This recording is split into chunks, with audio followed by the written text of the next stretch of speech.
La faim et la malnutrition ne sont pas le résultat d'une production agricole insuffisante. On a dans le monde de quoi nourrir pratiquement 2 fois la population mondiale. On produit l'équivalent de 4800 kilocalories par jour et par personne. Mais beaucoup de ces calories sont perdues en raison d'inefficience, de pertes dans les systèmes agricoles, à l'échelle des champs dans beaucoup de pays en développement, chez les ménages et dans l'industrie de transformation agroalimentaire chez nous.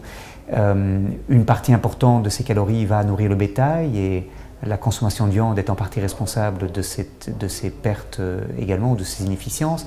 Et puis surtout, il y a un vrai problème de pouvoir d'achat. Des populations entières qui sont simplement trop pauvres pour s'alimenter. Mais le problème est un problème politique, de justice sociale, ce n'est pas un problème purement technique.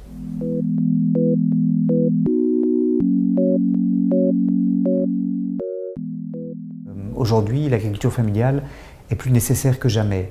D'abord parce qu'investir en elle, c'est la meilleure façon de réduire la pauvreté rurale et donc de faire reculer la faim et la pauvreté, là où elle a le moins régressé au cours des années. Ensuite, parce que l'agriculture familiale permet de profiter aussi aux autres secteurs de l'économie en augmentant le pouvoir d'achat d'une grande partie de la population qui dépend de la petite agriculture.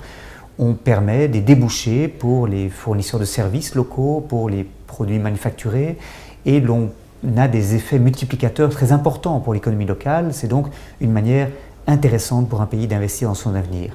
Et enfin, l'agriculture familiale est mieux placée pour gérer les écosystèmes, pour pratiquer une agriculture plus diversifiée qui préserve la santé des sols et entretient ces sols. Malheureusement, par le passé, au cours des 30-40 dernières années, on a très peu investi dans l'agriculture familiale. On a essentiellement voulu miser sur l'agriculture d'exportation, sur les cultures de rente et sur les plus grandes plantations plutôt que sur les petites exploitations. Et donc c'est aujourd'hui urgent de réinvestir cette agriculture trop longtemps négligée avec les conséquences que l'on voit quand on regarde les chiffres de la pauvreté rurale dans les pays en développement.